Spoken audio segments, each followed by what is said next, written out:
तो हो जाइए तैयार नई वीडियो के साथ। तो आज मैं लेकर उपस्थित हूँ क्लास 9 का एक पाठ है भारत का पुरातन विद्यापीठ नालंदा। इससे जुड़ा हुआ मैं प्रश्न उत्तर आपके समक्ष लेकर उपस्थित हूँ। तो देख सकते हैं पहला प्रश्न है कि भारत का पुरातन विद्यापीठ के लेखक कौन हैं।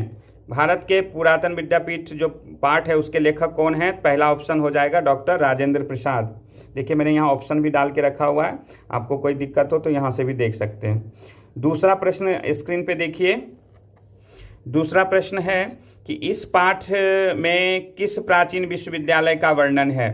तक्षशिला, नालंदा, विक्रमशिला। तो कौन सा उत्तर हो जाएगा, नालंदा।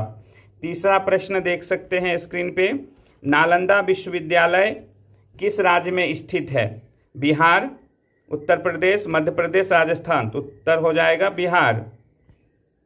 चौथा प्रश्न आपके स्क्रीन पे है, नालंदा विश्वविद्यालय किस लिए प्रसिद्ध था। उच्च शिक्षा के लिए, व्यापार के लिए, कृषि के लिए या उद्योग के लिए। तो नालंदा विश्वविद्यालय में तो पढ़ाई होती थी ना, तो उच्च शिक्षा के लिए पहला ऑप्शन सही होगा। पांचवा प्रश्न देख सकते हैं स्क्रीन पे। पांचवा प्रश्न, नालंदा में विद्यार्थी कहाँ कहाँ से आते थे। केवल भारत से, केवल चीन से, भारत और विदेशों से, केवल नेपाल से। तो सी ऑप्शन सही हो जाएगा, भारत और विदेशों से बच्चे पढ़ने के लिए नालंदा आते थे। छठा प्रश्न है कि नालंदा विश्वविद्यालय में प्रवेश किस आधार पर मिलता था। परीक्षा, धन, जाति और उम्र। तो परीक्षा लेकर, एंट्रेंस लेकर यहाँ दाखिला मिलता था। तो क्या हो जाएगा, ए ऑप्शन सही होगा। नेक्स्ट प्रश्न देख सकते हैं स्क्रीन पे कि नालंदा का विशाल पुस्तकालय किस नाम से प्रसिद्ध था। धर्मगंज, ज्ञानगंज, विद्यागंज, पुस्तकगंज। तो धर्मगंज, जो उसका पुस्तकालय था ना, धर्मगंज नाम से प्रसिद्ध था। अगला प्रश्न है कि नालंदा विश्वविद्यालय में कौन सा धर्म विशेष रूप से पढ़ाया जाता था। बौद्ध धर्म, जैन धर्म, सिख धर्म या ईसाई धर्म। क्या उत्तर हो जाएगा, पहला उत्तर सही होगा इसका। क्या है, बौद्ध धर्म। याद रखिएगा नालंदा में बौद्ध धर्म ज़्यादा पढ़ाया जाता था। सातवां नेक्स्ट प्रश्न देख सकते हैं कि नालंदा विश्वविद्यालय को किसने नष्ट किया था। बख्तियार खिलजी, बाबर, अकबर, अशोक। ध्यान में रखिएगा, देखिए बाबर, अकबर, अशोक या बख्तियार खिलजी। तो देखिए ये पहला ऑप्शन इसका सही है, बख्तियार खिलजी। याद रखिएगा नालंदा विश्वविद्यालय को नष्ट किया था।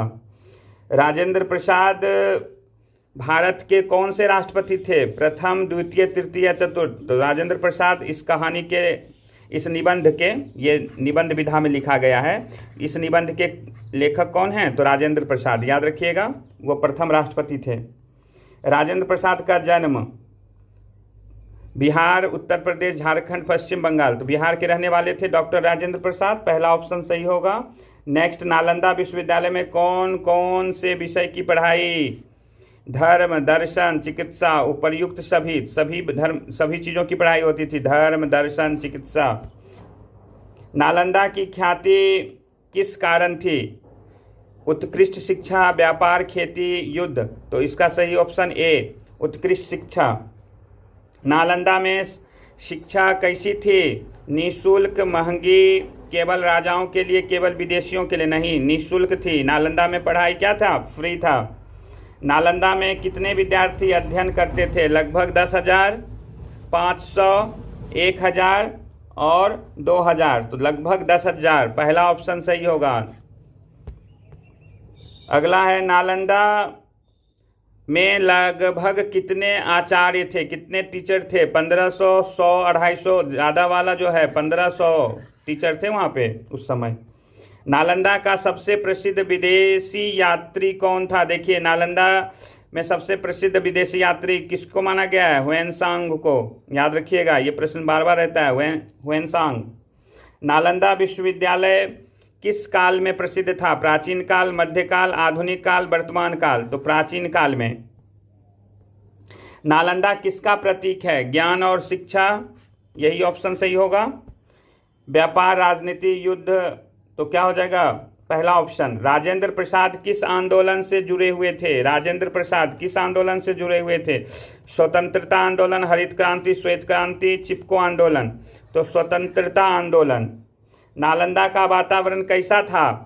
शांत, अध्ययनशील, शोरगुल वाला युद्ध नहीं, पहला ऑप्शन ही सही होगा, शांत और अध्ययनशील।